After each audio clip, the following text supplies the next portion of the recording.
So what we need to move on to is to wrap up this session and then move on to the panel discussion, which will be moderated by Dr. Very Kamil here next to me. So if the panelists could quickly come on stage, and we will have this panel discussion that's been delayed because of the keynote address. So kindly come to stage as soon as possible. We have about 30-minute panel discussion, which will be moderated by Dr. Very, and then we'll go for lunch, yeah? So if I can call upon okay, who do we have? We have a representative from Ministry of Health, and then we have Rina Purwangse from Yayasan Kalandara. We have Vicentius Azvian from Inti Muda, dan Sandip Nanwani from UNFPA, who will be online. Yeah, dan Dr. Nunik Susiasih dari Pukesmas Kecamatan Kebayoran Baru. Silakan. Oh, one more, Dr. Bagus Rahmat Prabowo, also joining from UNAIDS. Silakan.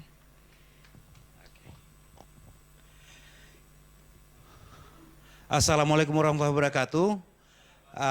Bapak Ibu sekalian, agak buru-buru ya, tapi walaupun perut kita mungkin sudah mulai agak krek bunyi, jadi agak sabar sedikit supaya makannya makin nikmat nanti. Saya persilahkan ke para panelis. Tadi yang disebutkan oleh Ibu Adiba, satu perwakilan dari Kementerian Kesehatan, kemudian yang kedua Mbak Rina Purwaningsih dari Kalandara, silakan. Kalau Mbak Rina sudah datang, wah itu ada. Dan yang ketiga Mas Vicentius Azvian yang tadi ya, oke sudah kenalan duluan saya. Dan yang keempat Bapak Sandip Nanwani nanti akan ikut melalui online. Jadi beliau juga akan berbagi. Silakan langsung saja para panelis untuk langsung duduk. Tepuk tangan yang meriah buat para panelis. Ya, silakan. Dan tadi Mas Bagus, Ibu Nuni Susiasih. Ya, silakan Ibu Nuni. Dan Mas Bagus sudah ada di sini. Berarti saya akan duduk di sini. Saya kok berbeda itu? Enggak, saya di tengah aja. Ya.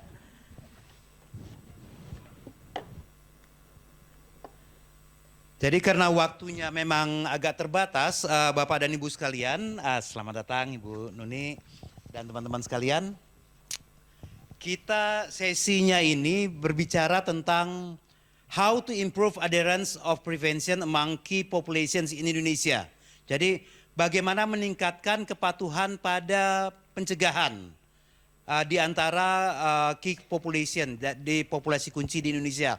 Pertanyaannya berat, waktunya pendek teman-teman. Jadi seperti janji dari panitia tadi, hal-hal yang tidak langsung diselesaikan di sini, tolong nanti di dalam sesi berikutnya atau catatan ditulis supaya semua akan masuk ke panitia begitu. Jadi yang mau protes juga boleh. Ya, saya kira terima kasih untuk kedatangan semua panelis dan kita akan berbicara di sini tentang kepatuhan. Seperti kita ketahui bahwa upaya pencegahan kita itu rentangnya panjang banyak gitu ya. Mulai dari upaya pendidikan KIE ataupun komunikasi, informasi edukasi melalui outreach atau melalui penjelasan di tempat layanan dan sebagainya. Nah, kita langsung saja ke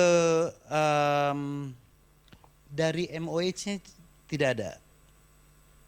Ibu Lani tadi datang? Oh, keluar lagi, mungkin sudah ikut dengan, ya tidak apa-apa. Kita langsung saja ke pertanyaan yang pertama saya akan ajukan dan nanti masing-masing panelis akan memberikan pendapatnya kira-kira 3-5 menit. Jadi Bapak dan Ibu, saudara-saudara sekalian, kalau ada pertanyaan yang ingin diajukan nanti tolong dicatat dulu Dan kalau ada respon atau masukan-masukan lain yang mungkin belum disebutkan oleh Bapak Ibu di sini, para panelis, Anda juga bisa berbagi untuk pendapatnya, begitu ya. Saya kira saya langsung saja ke pertanyaan pertama ke Mbak Rina Purwaningsih dari Kalandara. Jadi yang ini kita akan bicara tentang community effort and advocacy for the availability of condoms. Jadi topiknya ini tentang bagaimana upaya-upaya masyarakat dan ketersediaan kondom. Isu yang agak menarik ini. Mbak Rina, menurut pengalaman Anda, bagaimana situasi penggunaan kondom di kalangan populasi kunci, khususnya pada perempuan penjajah seks atau female sex workers? Dan apa yang Anda pikir sebagai strategi terbaik untuk meningkatkan penggunaan kondom pada populasi kunci, khususnya pada FSW? Kalau ada pendapat yang lain juga boleh. Silakan Mbak Rina. Baik, terima kasih Mas Ferry terkait dengan pertanyaannya. Saya akan mencoba menjawab secara singkat terkait dengan pengalaman yang kemarin yang sudah kami lakukan untuk penjangkauan terhadap komunitas pekerja seks perempuan di wilayah kami. Bahwa memang penggunaan kondom untuk kalangan pekerja seks perempuan masih relatif rendah karena mereka masih tergantung oleh si pelanggan itu sendiri. Kecuali pekerja seks perempuan memang memiliki bargaining posisi yang cukup bagus terkait dengan negosiasi penggunaan kondom. Entah itu selain kondom sebagai upaya pencegahan IMS, HIV, dan AIDS, bahwa ketika pelanggan menggunakan kondom mungkin ada kelebihan-kelebihan yang lainnya seperti kondom itu bisa membuat tahan lama, terus kemudian kondom juga bisa dibuat variasi dalam penggunaannya, terus kemudian sekarang juga sudah banyak adanya varian-varian kondom di lapangan sehingga banyak pekerja seks perempuan juga menawarkan terkait varian-varian kondom tersebut seperti itu. Terus kemudian terkait dengan strategi kami mencoba untuk meningkatkan kapasitas bagi petugas lapangan kami untuk melakukan coaching ataupun pendampingan pada pekerja seks perempuan bahwa kelebihan-kelebihan kondom itu adalah selain untuk mencegah IMS, HIV, dan AIDS juga menambah daya tarik tamu, misalnya tahan lama tadi, terus kemudian ada varian rasa, dan kemudian membuat sensasi yang lebih lagi. Bahkan petugas lapangan kami di lapangan pun dilatih untuk mencoba mempraktekkan penggunaan kondom secara oral, misalnya seperti itu. Itu mungkin bagi petugas lapangan sangat jijik ataupun apa ketika harus mempraktekkan hal itu. Tetapi itu bagian dari servis pekerja seks perempuan kepada pelanggan supaya pelanggannya juga mau, karena memang tadi bahwa ketika pelanggan tidak mau menggunakan kondom, kadang PSP sendiri atau pekerja seks perempuan sendiri juga kalah karena mereka butuh uang, butuh untuk makan. Nah, itu adalah resiko bagi pekerja seks perempuan itu sendiri. Nah, ketika pekerja seks perempuan sudah memiliki negosiasi yang cukup bagus, maka harapannya pelanggan mau menggunakan kondom, seperti itu. Nah, terkait dengan bagaimana supaya pekerja seks perempuan mampu untuk mendapatkan akses kondom, supaya tidak hanya mendapatkan kondom yang dari Global Fund saja, yang selama ini dapat gratisan seperti itu, tetapi kami mendorong supaya teman-teman PSP itu mau mengakses kondom secara mandiri, baik di supermarket yang terdekat, terus kemudian bekerja sama dengan distributor kondom untuk adanya kondom bergulir seperti itu. Terus kemudian berbeda lagi ketika pekerja seks perempuan yang ada di lokalisasi waktu itu ataupun di tempat-tempat hiburan yang masih ada pengelolaan oleh manajemennya. Jadi di situ ada aturan penggunaan kondom ataupun kawasan wajib kondom. Itu akan lebih mudah mengontrol PSP itu sendiri. Berapa dia mendapatkan kondom, kemudian keluarnya berapa, dan kemudian nanti outputnya dilihat pada saat mereka melakukan pemeriksaan IMS. Apakah IMS-nya positif atau tidak, itu untuk membuktikan bahwa apakah kondom itu betul-betul dipakai atau tidak, seperti itu. Nah, kemudian kemarin yang terakhir bahwa kurang lebih 6 bulan, hampir 6 bulan di teman-teman populasi kunci mengalami kekosongan kondom, kami pun berupaya untuk mencoba teman-teman jangan berpatokan ataupun jangan mengandalkan kondom yang dari pemerintah saja, tetapi coba untuk membuka kerjasama yang lain. Salah satunya juga teman-teman di komunitas mencoba untuk membuat proposal untuk pengajuan kondom ke distributor. Terus kemudian mencoba untuk bekerja sama dengan instansi yang lainnya, sehingga kondom bisa didapatkan oleh pekerja seks perempuan dengan mudah. Dan harapannya kita harus juga mengedukasi para laki-laki. Siapa sih pelanggan pekerja seks perempuan? Dia laki-laki. Siapa juga pelanggan transgender? Dia laki-laki. Siapa pelanggan LSL? Dia juga laki-laki. Nah, mari kapan lagi kita harus mengedukasi para lelaki ini terkait dengan sosialisasi IMS HIV dan AIDS dan penggunaan kondom bagi transaksi beresiko tinggi. Mungkin itu Mas Ferry dari saya. Terima kasih. Alhamdulillah, terima kasih. Tepuk tangan buat respon yang cukup lengkap ya dari Mbak Rina. Tadi tentang terkait dengan isu sebagian tempat mungkin tidak punya kondom, tapi Mbak Rina menyemangati ya bahwa kita jangan tergantung dari kondom pembagian gratis. Saya yakin di sini teman-teman wajahnya atau pengalamannya mungkin beragam juga. Nanti kita lanjutkan kalau ada yang punya pendapat. Sebelumnya saya tadi dengar tadi ada Ibu Lani sudah di sini. Selamat datang Ibu Lani. Tadi sudah ada, sudah lama gak ketemu juga. Silakan Ibu Lani. Saya permisi dulu.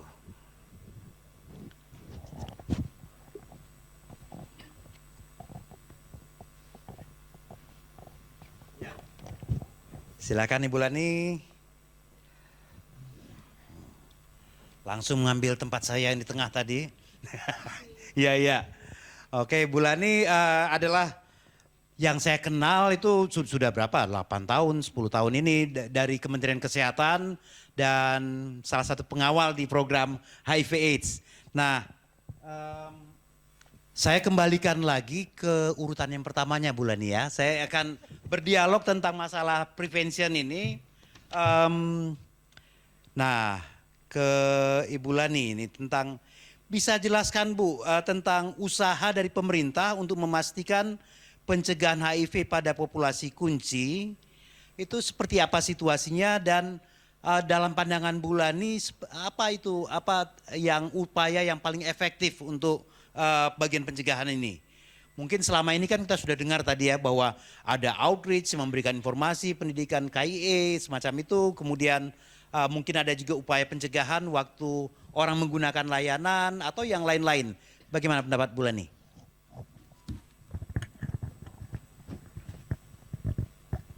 Iya, di sini sebenarnya hadir juga Bu Luki ya, tim kerja dari HIP-HP, Bu Ketua Tim Kerja. Terima kasih Pak Ferry.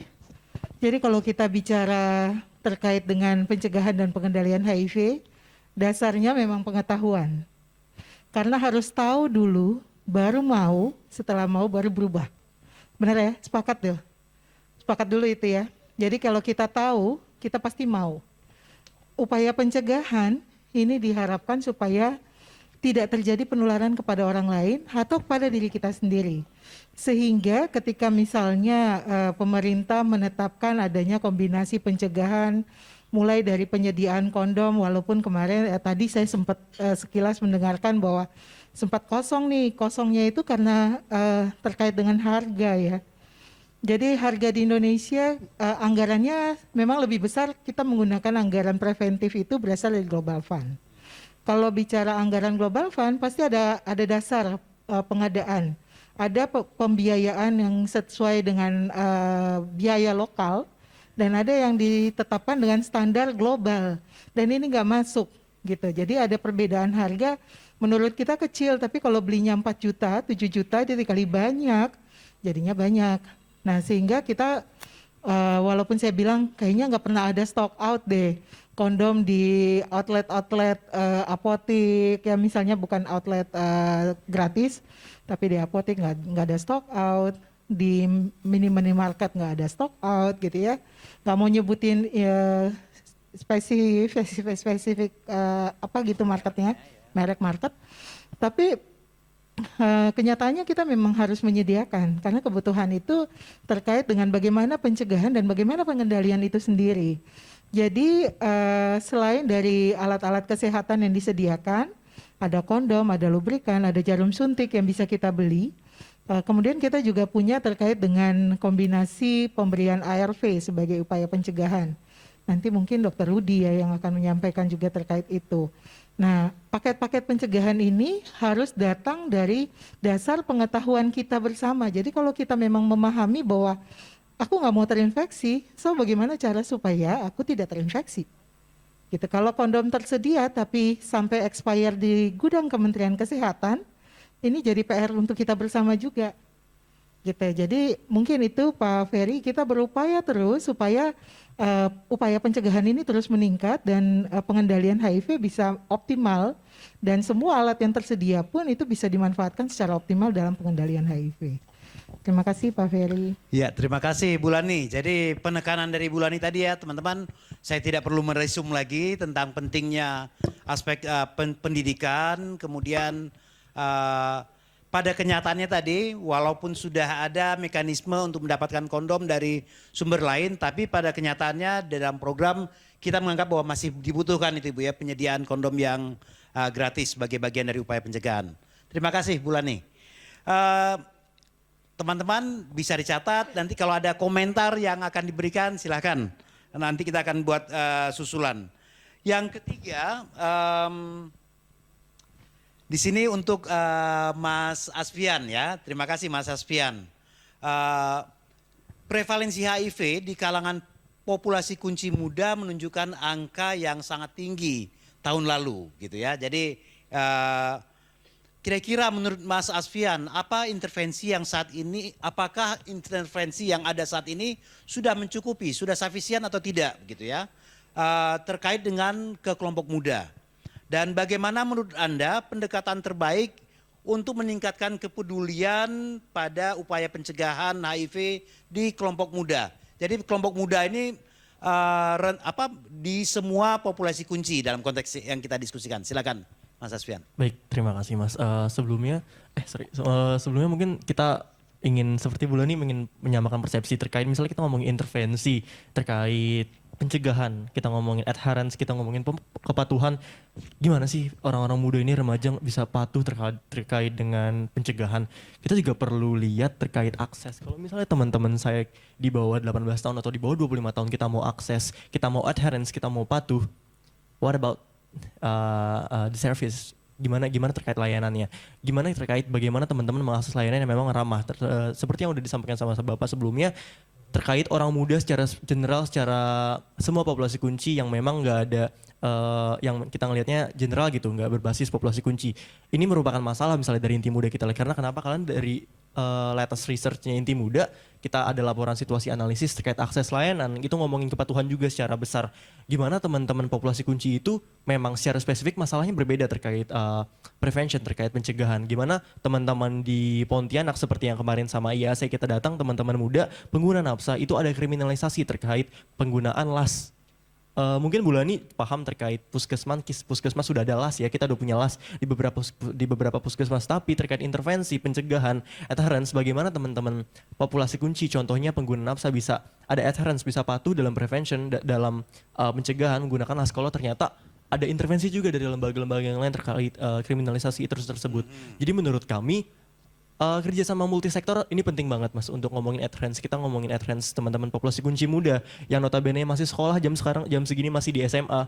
Kita nggak bisa ngomongin hanya personal choices mereka sendiri. Kita fokus juga ke strukturalnya. Bagaimana layanan berperan penting, bagaimana komunitas berperan sangat penting buat bikin intervensi yang memang teman-teman muda bisa adherence-nya bisa ada gitu, bisa patuh untuk adherence, untuk kepatuhan.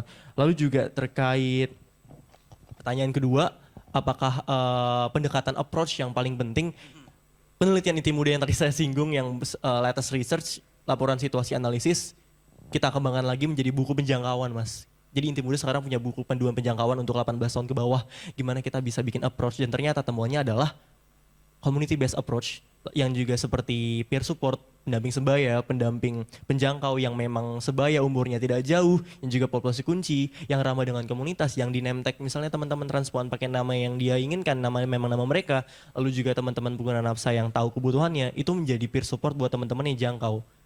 Kalau misalnya teman-teman, kita harus lihat bagaimana orang muda populasi kunci di bawah 18 tahun itu dimensinya beda sama kita. Ketika kita ngomong 30 tahun mau akses layanan kesehatan, ngomongin advance kepatuhan terkait PrEP, mereka punya mereka punya willpower buat oke, pulang kerja saya kesini. Tapi di bawah 18 tahun ataupun remaja kita ngomongin kepatuhan, dimensinya beda. Mereka punya hambatan usia, mereka punya hambatan misalnya struktural, tadi usia masih banyak puskesmas yang belum tahu ternyata PMK 2022 ini udah ada. Lalu juga terkait bagaimana dia bisa akses ke siapa gitu. Informasi yang didapatkan oleh remaja 18 tahun ataupun remaja general di atas 18 tahun itu beda dimensinya sama orang dewasa misalnya 30 tahun.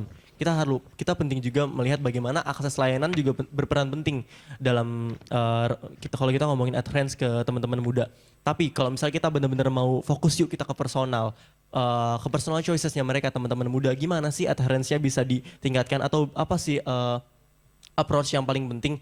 Balik lagi, yuk kita engage teman-teman muda ke komunitas. Nggak perlu mereka volunteer ke komunitas, nggak perlu mereka kerja ke langsung komunitas, tapi bagaimana mereka tahu, oh kalau aku HIV positif, aku bisa datang ke layanan ini atau ke komunitas ini. Kalau misalnya aku diusir dari rumah gara-gara aku akses layanan HIV bareng orang tua, aku bisa datang ke shelter inti muda seperti itu. Jadi engagement ke komunitas, community based approach itu penting banget buat ditingkatkan. Kalau misalnya kita ngomongin adherence atau prevention ataupun intervensi terkait orang muda, populasi kunci ataupun orang muda dengan HIV di bawah 18 tahun atau di bawah 30 kalau dari kerja-kerja inti muda ya, seperti itu. Terima kasih Mas.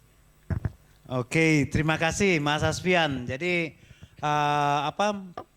banyak isunya tentang orang muda ya. Jadi saya yakin nih di teman-teman juga, misalnya sebelum ke sini kita sudah ada pertanyaan.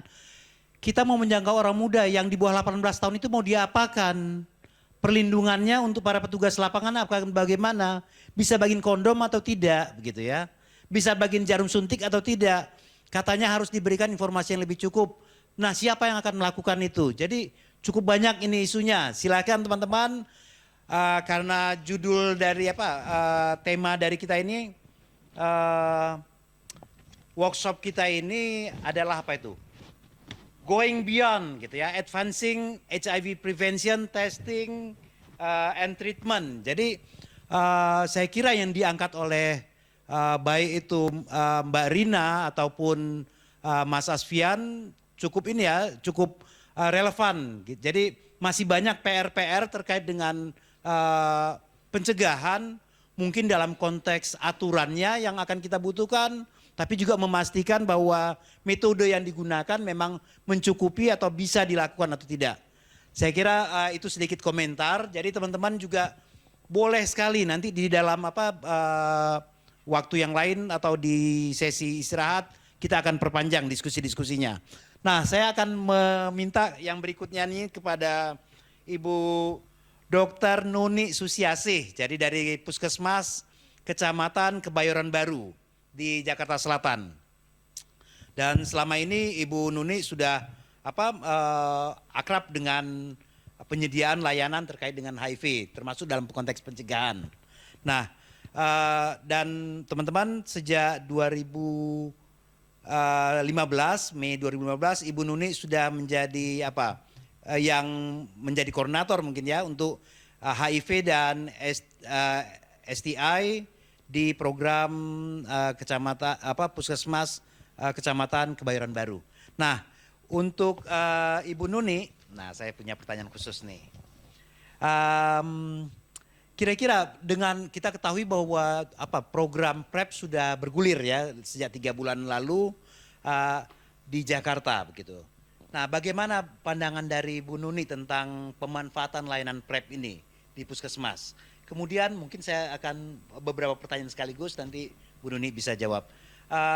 Siapa itu yang melakukan, yang melaksanakannya, dan dalam konteks upaya pencegahan. Jadi PrEP itu kan memang pada mereka yang sudah punya perilaku berisiko. Dalam bentuk pengobatannya atau upaya pencegahan melalui pengobatan adalah dengan PrEP. Tapi mungkin ada pesan-pesan yang lain atau upaya pencegahan lain yang dilakukan, nah itu siapa yang melakukan? dalam konteks di puskesmas.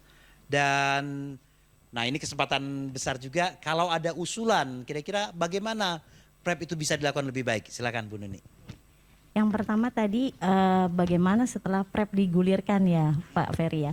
Jadi PrEP di Puskesmas Kebayoran Baru kami terima pasien pertama itu di 29 Maret 2022 dan saat ini sudah 238 yang akses PrEP di Puskesmas Kebayoran Baru. Untuk kliennya dapatnya dari yang memang datang ingin akses PrEP sendiri, kemudian juga kita dari partner notifikasi, kemudian dari yang mobile VCT, dari yang VCT ketika akan mau VCT kita sudah jelaskan bahwa kita punya paket-paket pencegahan selain kondom, kemudian juga ada PrEP yang bisa digunakan. Jadi ketika mereka mau mobile VCT, mau VCT maksudnya datang untuk VCT terus kita jelaskan, kadang beberapa langsung ingin akses PrEP juga gitu. Terus juga tak lupa dari CSO yang membawa pasien beberapa, kemudian dari YIM juga kadang mobilitas klien, jadi bawa beberapa klien ke layanan, ketika hasil negatif langsung PrEP juga saat itu. Mungkin kami di Kebayoran Baru banyak klien yang akses karena lokasi kami mungkin strategis, jadi PrEP di 12 layanan di DKI mungkin tidak merata karena mungkin ya kalau saya lihat sih karena posisi lokasi sebenarnya, karena di Kebayoran Baru kan di tengah, mudah diakses, ada MRT, ada Transjakarta yang mudah gitu untuk diakses. Yang melakukan ya tentu dari poli HIV, memang dari LSM, CSO membawa, tapi yang melakukan konseling, kemudian testing, dan konseling pretest, post-test, dan cara penggunaan PrEP, baik itu yang daily, event-driven, memang dari poli, saya atau perawat saya ataupun konselornya gitu. Jadi CSO saat ini hanya membawa, mereka biasanya menjelaskan sebelumnya mengenai PrEP itu apa, bagaimana, kemudian untuk selanjutnya memang layanan yang melayani dan sampai akhirnya dapat PrEP gitu. Untuk metode pencegahan lain tentu saja saat ini kondom masih yang utama. Kan saat ini ada metode kondom dan juga PrEP di puskesmas. Dan itu tetap dipromosikan waktu memberikan Ya, PrEP. tetap. Karena kan PrEP kita juga jelaskan bahwa PrEP hanya mencegah HIV tapi tidak dengan STI-nya gitu. Dengan menggunakan kondom bisa double dengan PrEP, jadi HIV tercegah, kemudian IMS-nya juga tercegah gitu. Kemudian yang pertanyaan yang apa yang mungkin kita bisa itu bisa. Perbaikan apa yang bisa dilakukan kalau Selama ini klien yang sering keluhan adalah waktu tunggu. Mungkin kalau kita bisa pangkas waktu tunggu, jadi kan selama ini PrEP kan yang dites ada HIV, sifilis, kemudian hepatitis B, hepatitis C, dan kreatinin. Dan itu cukup memakan waktu untuk tes-tes tersebut. Di guideline saat ini memang harus dites saat itu kreatinin hanya untuk yang 30 tahun ke atas atau ada memang penyakit metabolik.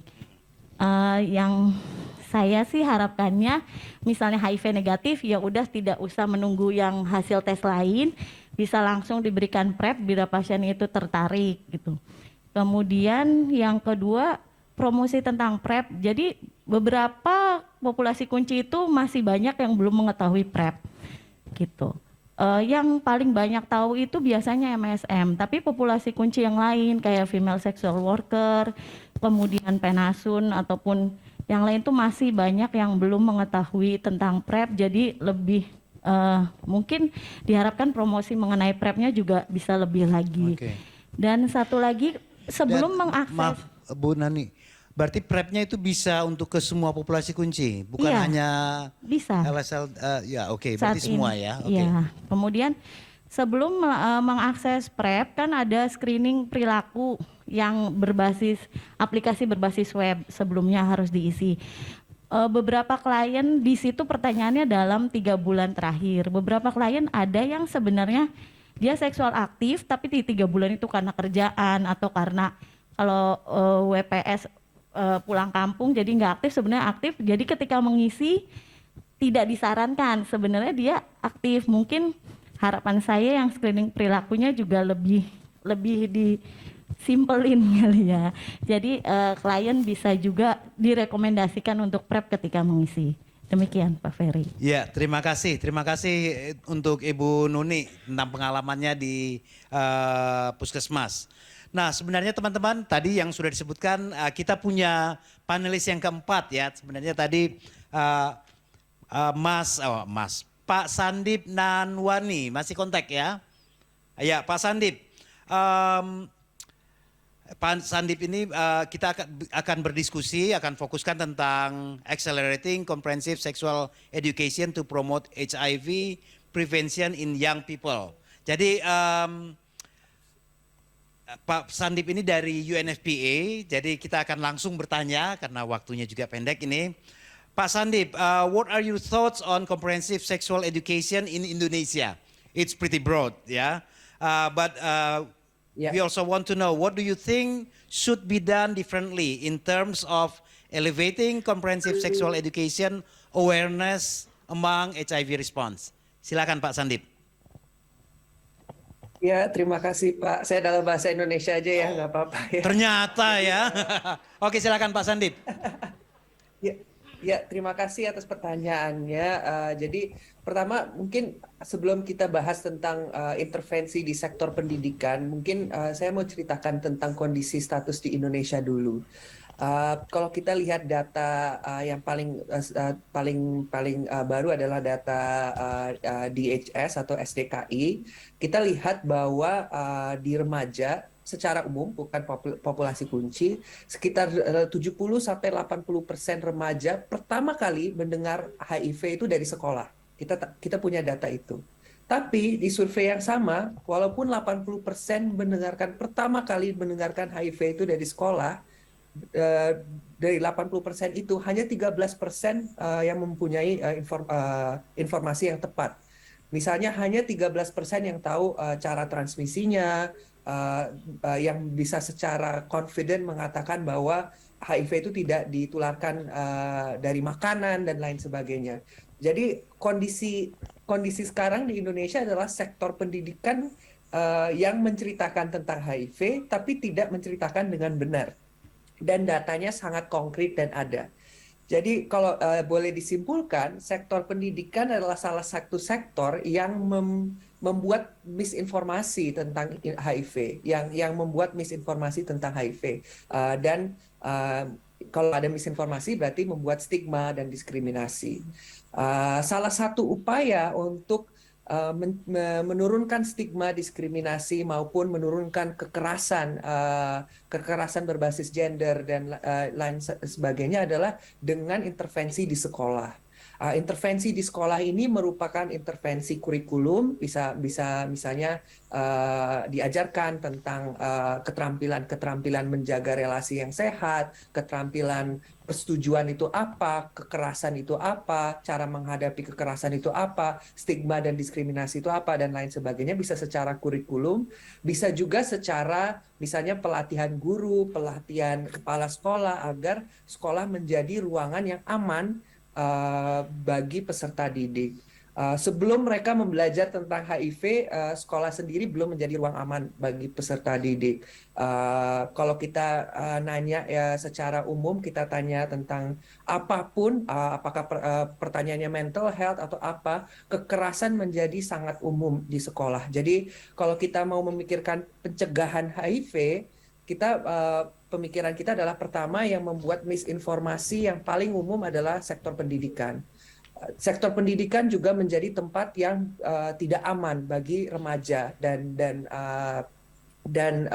pemuda, dan ini akan sangat berdampak terhadap kemampuan mereka untuk mengakses layanan pencegahan yang sudah terbukti, misalnya kondom, testing, treatment, PrEP, dan lain sebagainya. Jadi kalau kita mau mengintervensi di sekolah, intervensinya bisa merupakan pelatihan guru, bisa juga merupakan pembuatan kurikulum, pembuatan model ekstrakurikuler, pembuatan klub-klub sekolah, misalnya klub anti kekerasan dan lain sebagainya, dan semua ini perlu dilakukan sebagai pencegahan di hulu banget, dan mungkin itu saja beberapa beberapa sharing dari saya, tapi mungkin salah satu pesan saya kepada teman-teman di HIV, kalau kita memikirkan stigma, diskriminasi, kekerasan, kalau kita memikirkan pencegahan, kita jangan lupa kontribusi dari sektor pendidikan. Dan kalau saya boleh bilang, sektor pendidikan adalah pembuat misinformasi yang paling besar kalau membuat melihat dari data yang ada. Ya, terima kasih. Ya, terima kasih sekali Pak Sandi Nanwani untuk responnya ya. Jadi mudah-mudahan akan menggelitik ya ke kita. Tadi ada satu senggolan itu tentang masalah sektor pendidikan gitu ya. Padahal sektor pendidikan ini sudah digarap dari tahun 94 dulu. Jadi 94 kita sudah bikin kurikulum, tapi rencana pelatihan tapi belum digas juga. Jadi mudah-mudahan ini menjadi bahan untuk kita diskusikan lebih dalam di meja makan ataupun nanti mudah-mudahan memang bisa disisipkan yang lebih spesifik tentang hal-hal terkait dengan pencegahan ini teman-teman.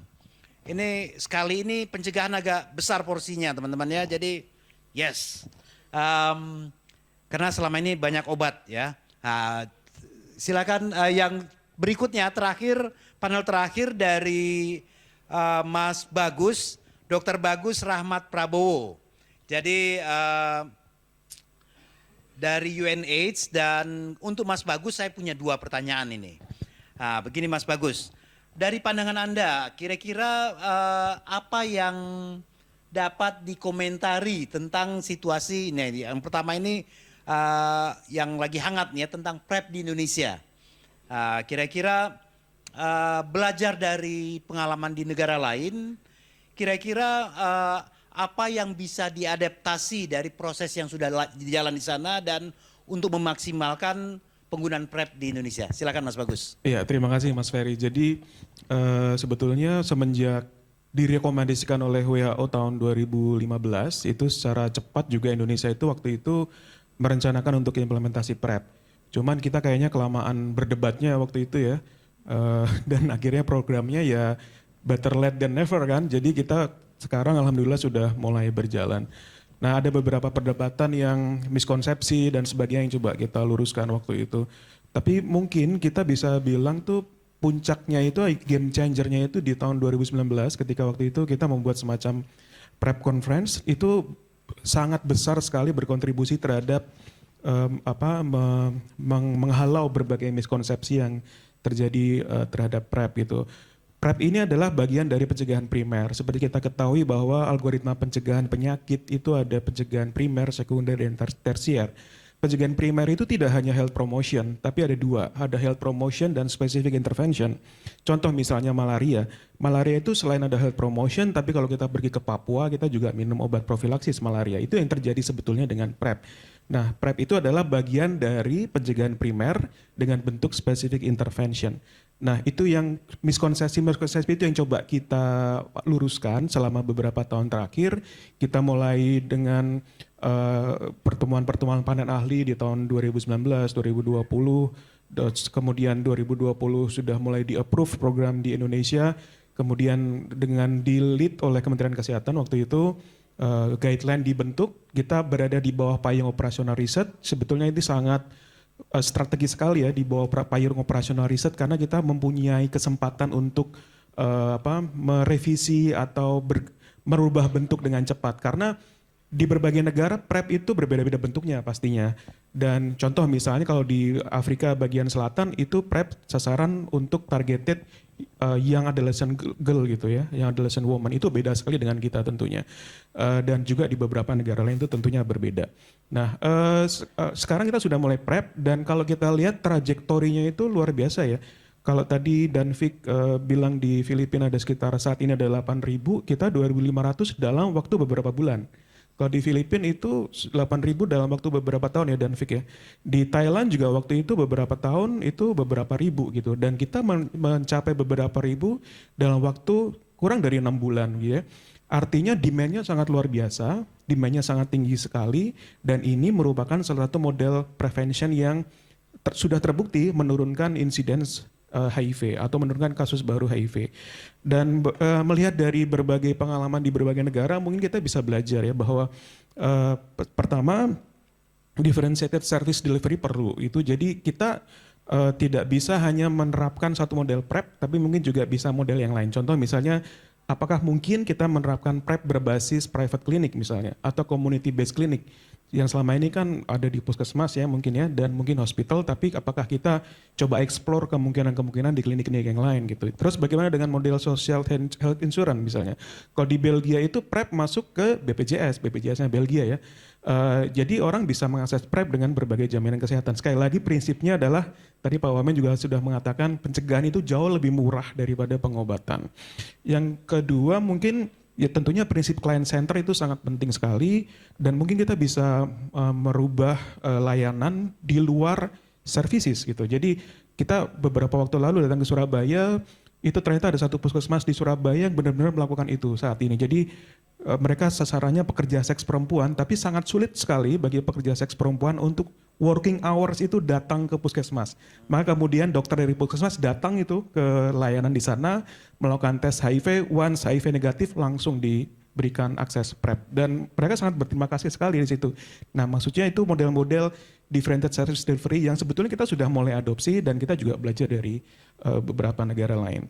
Yang paling penting adalah community led sebetulnya. Jadi kita melihat contoh yang paling bagus, yang cukup bagus, ada 3 provinsi yang bagus cakupannya Jakarta dengan technical assistant yang luar biasa dari teman-teman Epic, Surabaya dan Bali itu juga cukup bagus capaiannya karena ada community led yang sangat powerful sekali di sana. Begitu ada apa ya, ketimpangan layanan begitu, komunitas langsung bersuara dan respon dari pemerintah juga cukup bagus ya, dari dinas kesehatan juga cukup bagus di sana. Dan ada beberapa hal yang mungkin bisa kita adopsi dengan cepat, misalnya ya, ada telehealth. Salah satu kekuatan Indonesia ini kan di internet ya, kita itu sangat techy sekali gitu ya.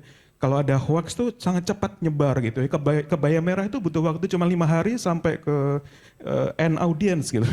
Dan informasi yang lain itu yang sebetulnya bisa kita adopsi juga, kita bisa sebarkan dengan cepat. Dan dengan telehealth saya yakin kita bisa mempunyai model PrEP yang lebih bagus yang mungkin tidak ada di negara lain gitu, mungkin Mas Ferry. Oke. Kita kasih tepuk tangan dulu buat ke-5 atau ke-6 narasumber kita.